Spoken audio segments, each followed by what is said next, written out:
Sebelum melanjutkan, jangan lupa subscribe dulu, terima kasih. Bab 339 sangat kejam. Big Yellow, apakah pedang patah itu benar-benar senjata kaisar? Han Yan bertanya dengan rasa ingin tahu. Ayah tidak tahu, aku hanya merasa ini sungguh luar biasa. Big Yellow menggelengkan kepalanya yang besar. Nangong Wentian dan Han Yan langsung memandang Big Yellow dengan jijik. Bahkan orang bodoh pun tahu bahwa pedang patah itu luar biasa. Wah! Suara ledakan terus terdengar dari kolam magma, dan gelombang magma terus bergulir di atas permukaan. Tidak seorang pun tahu apakah ini disebabkan oleh para prajurit jiwa tempur itu, dan kerumunan hanya bisa menonton dari jauh. Tepat pada saat ini, para prajurit jiwa tempur itu adalah karakter utama, dan para prajurit inti ilahi adalah penonton. Senjata kaisar, apakah kalian pikir Jiang Chen akan mampu menyimpannya untuk dirinya sendiri? Saya pikir itu akan sangat sulit, dia punya terlalu banyak musuh. Lebih jauh lagi, dia telah menyinggung pangeran, dan dengan temperamen Wuchong, tidak mungkin dia akan membiarkan Jiang Chen lolos begitu saja. Jiang Chen tidak hanya tidak akan bisa mempertahankan senjata kaisar, dia juga harus sangat beruntung agar bisa mempertahankan hidupnya sendiri. Wulang itu sepertinya membantu Jiang Chen, ini membuatku penasaran. Kurasa, jika Wulang masih di pihak Jiang Chen, dia mungkin bisa menyelamatkan hidupnya. Semua orang membicarakan situasi itu. Untuk perjalanan ke Pulau Es ini, pemuda bernama Jiang Chen tidak diragukan lagi adalah tokoh utama yang sebenarnya. Dendam dan kebaikan, semuanya berhubungan langsung dengannya. Semua yang terjadi sejauh ini semuanya karena dia. Di dalam kolam magma, setelah Jiang Chen menyelam, ia mulai berenang ke dasar magma. Ia mencari tempat dengan suhu tertinggi. Seperti yang dikatakan Big Yellow, Jiang Chen tidak takut pada Wuchong. Alasan dia melompat ke kolam magma bukanlah karena dia ingin melarikan diri, dia ingin memanfaatkan lingkungan untuk menghasilkan pedang suci surgawi yang baru. Saat ini aku punya beberapa ratus senjata tempur, dan aku baru saja menemukan beberapa lagi di istana. Karena aku punya 2 bagian pedang suci surgawi, aku bisa memanfaatkan lingkungan magma ini dan menggabungkan semua senjata tempur dengan pedang suci surgawi, memberinya kehidupan baru. Api naga sejati dan magma di sekitarku sudah lebih dari cukup untuk melakukannya. Kedua mata Jiang Chen bersinar terang. Dia tidak pernah menyangka akan dapat melihat pedang suci surgawi secepat itu. Untungnya, dia telah mempersiapkan segalanya untuk itu.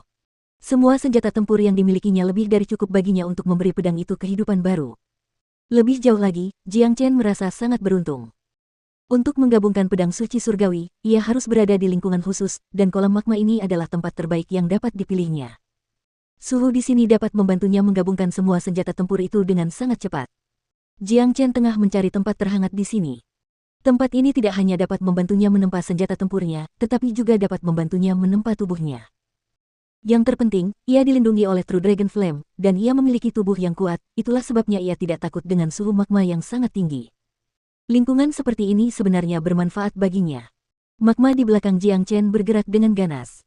Jiang Chen tahu itu adalah Wuchong dan prajurit jiwa tempur lainnya.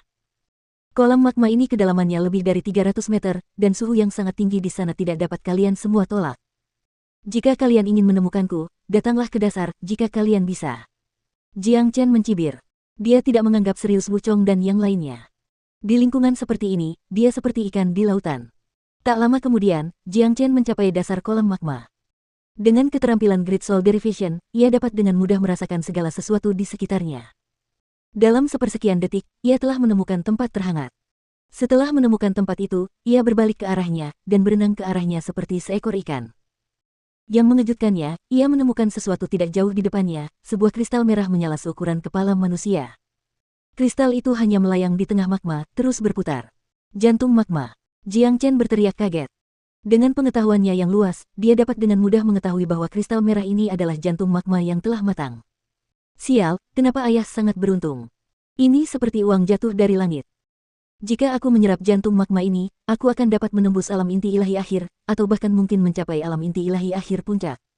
Jiang Chen sangat gembira. Keberuntungannya benar-benar menantang surga. Setelah menyerap magma Heart, dia tidak hanya akan melihat peningkatan besar dalam kultivasinya, dia juga akan mampu mengendalikan semua magma di sini dengan bebas. Dengan kemampuan ini, dia akan mampu melunakkan pedang suci surgawi dengan sempurna. Itu semua karena jantung magma inilah sehingga daerah ini memiliki suhu tertinggi di seluruh kolam magma. Tanpa ragu, Jiang Chen segera mengambil jantung magma. Itu adalah harta karun yang sangat langka sehingga tidak ada yang benar-benar berharap untuk menemukannya. Butuh waktu untuk menyerap jantung magma ini.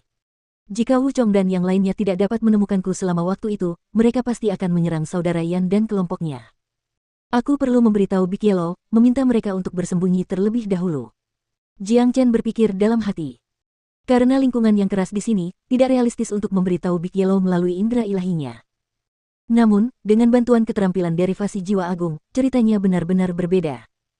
Big Yellow, aku menemukan jantung magma, dan aku harus menyerapnya di dasar kolam magma ini. Kalian cari tempat untuk bersembunyi, tunggu aku sebelum kita meninggalkan tempat ini. Di luar kolam magma, Big Yellow tampak tenang. Namun, saat ia tiba-tiba menerima pesan Jiang Chen, kedua telinganya langsung berdiri. Saudara Yan, saudara Nan, Chen kecil telah menemukan jantung magma, dan dia akan menyerapnya di sana. Saya pikir itu akan memakan waktu, jadi dia meminta kita untuk bersembunyi di suatu tempat terlebih dahulu. Big Yellow berbisik kepada dua pria lainnya. Chen kecil benar-benar beruntung, dia benar-benar mendapatkan jantung magma. Tapi, jalan keluar Pulau Es jelas tidak akan muncul dalam waktu dekat, dan karena kita tidak bisa pergi. Di mana kita harus bersembunyi? Han Yan bertanya. Tinggalkan saja tempat ini. Anjing kuning besar menjawab. Ketiganya bersiap meninggalkan tempat itu dan bersembunyi di suatu tempat, tetapi tiba-tiba, Nangong Wentian menghentikan Big Yellow dan Han Yan. Kakak Nan, apa yang sedang kamu lakukan? Han Yan bertanya. Hehe, kalau dibiarkan begitu saja pasti membosankan, lihat saja mereka. Nangong Wentian tertawa sinis, lalu melemparkan pandangan jahat ke arah orang-orang dari klan Sangguan dan Sekte Pedang Miriat yang berdiri tidak jauh di hadapan mereka. Kakak, ketiganya mulai tertawa bersama.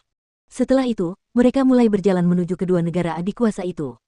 Karena semua prajurit Combat Soul telah memasuki kolam magma untuk mencari Magma's Heart, hanya prajurit Divine Core yang tersisa di luar. Ketiganya dapat dengan mudah menghabisi mereka. Kecuali beberapa orang dari klan Sangguan yang terbunuh di Taman Langit, masih ada beberapa lusin orang dari klan Sangguan dan Sekte Pedang Miriat di sini. Ketika mereka melihat ketiganya berjalan ke arah mereka, ekspresi mereka langsung berubah. Apa yang kalian coba lakukan? Seorang murid inti ilahi puncak dari Sekte Pedang Segudang berteriak. Teriakan itu langsung menarik perhatian orang banyak. Banyak orang melirik ke arah mereka dengan harapan mengetahui apa yang sedang terjadi.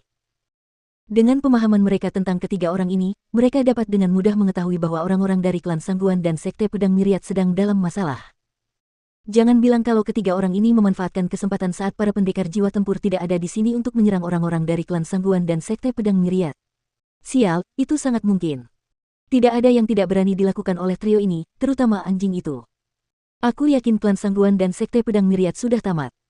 Mereka semua jenius, jika mereka semua mati di sini, klan Sangguan dan Sekte Pedang Miriat akan menderita kerugian besar. Kerumunan itu dipenuhi dengan emosi campur aduk. Apa yang sedang kita coba lakukan? Tidak bisakah kalian menjelaskannya? Han Yan berkata sambil mencibir. Kalian pikir ayah datang ke sini untuk ngobrol? Sambil berkata demikian, tiba-tiba muncul sebuah penggaris raksasa di tangan Nangong Wentian. Dengan kecepatan tinggi, ia mengayunkannya ke arah pria yang memimpin. Bam! Murid inti ilahi akhir yang menyedihkan dari Sekte Pedang Segudang itu bukanlah tandingan Nangong Wentian, ia hanya bisa menjerit menyedihkan sebelum dibunuh oleh penguasa raksasa Nangong Wentian. Semua orang dari klan Sangguan dan Pedang Miriat terkejut. Lawan mereka baru saja membunuh salah satu teman mereka tanpa peringatan apapun, sama sekali tidak menunjukkan belas kasihan. Kalian ini mencari kematian. Jika kalian mengambil kesempatan saat murid senior Ling dan murid senior yang tidak ada di sekitar untuk menyerang kita, kalian akan mati dengan menyedihkan. Peringatkan aku, jangan sampai kau mendapat masalah. Klan Sangguan bukanlah sesuatu yang bisa kau ganggu. Para jenius yang sombong ini jelas-jelas takut. Mereka akhirnya bertemu dengan beberapa pria yang benar-benar kejam, dan mereka tidak bisa menahan rasa takut di dalam diri mereka. Kamu masih saja sombong bahkan di saat seperti ini sudah cukup. Nangong Wentian menyerang dengan kecepatan tinggi sekali lagi, dan penguasa bintang segudang yang setajam silet menusuk tubuh pria lain, menghancurkan semua bagian vitalnya dengan energi di dalamnya. Mengaum. Big Yellow meraung, lalu melemparkan tubuhnya yang agung ke arah kelompok itu, menabrak semua orang yang menghalangi jalannya. Pada saat yang sama, Han Yan mengulurkan cakar iblisnya dan mulai menyerang. Ketiganya seperti tiga serigala lapar di tengah kawanan domba, mereka membantai seperti tidak ada hari esok. Wah! Jeritan memilukan terus terdengar dari tempat kejadian. Hanya dalam beberapa saat, semua murid inti ilahi dari klan Sangguan dan Sekte Pedang Miriat telah dibunuh oleh ketiganya. Ketiganya meninggalkan tempat itu setelah menyelesaikan tugas. Tentu saja, Big Yellow tidak lupa mengambil cincin penyimpanan semua orang yang telah meninggal. Permusuhan antara kedua belah pihak telah lama mencapai titik di mana permusuhan itu hanya dapat diselesaikan dengan kematian pihak lain, itulah sebabnya Han Yan dan Big Yellow tidak menunjukkan belas kasihan. Mereka tahu satu fakta yang pasti, jika mereka adalah orang-orang yang ditangkap oleh mereka, akhir mereka tidak akan kalah menyedihkan daripada mereka yang baru saja mereka bunuh, terutama Big Yellow. Musuh pasti akan mencabik-cabik kulitnya dan memasaknya hidup-hidup. Melihat ketiganya pergi, semua orang di kerumunan itu memasang ekspresi jelek yang sama. Tidak sulit membayangkan betapa marahnya para pejuang jiwa tempur dari klan Sangguan dan Sekte Pedang Myriad begitu mereka keluar dari kolam magma. Membunuh semua orang dari klan Sangguan dan Sekte Pedang Myriad, mereka benar-benar berani. Aku benar-benar heran di mana mereka menemukan keberanian itu. Mereka pantas menerima hukuman. Orang-orang dari klan Sangguan dan Sekte Pedang Myriad itu terlalu sombong, mereka hanya memandang rendah orang lain. Aku menghormati ketiga orang itu. Tepat sekali. Klan Sangguan dan Sekte Pedang Myriad sama-sama bertekad untuk membunuh mereka, jadi mengapa mereka tidak bisa melawan? Mengapa hanya klan Sangguan dan Sekte Pedang Myriad yang diizinkan membunuh mereka? Logika macam apa itu? Banyak orang setuju dengan tindakan trio itu. Tentu saja, mereka hanya bisa melakukannya dalam hati dan pikiran. Jika mereka terlibat dalam konflik ini, tidak ada satupun dari mereka yang berani bertindak sesuka hati. Wuchong dan prajurit jiwa tempur lainnya masih berenang di dalam kolam magma, dengan gelisah mencari jantung magma. Tak seorang pun dari mereka tahu apa yang baru saja terjadi di luar.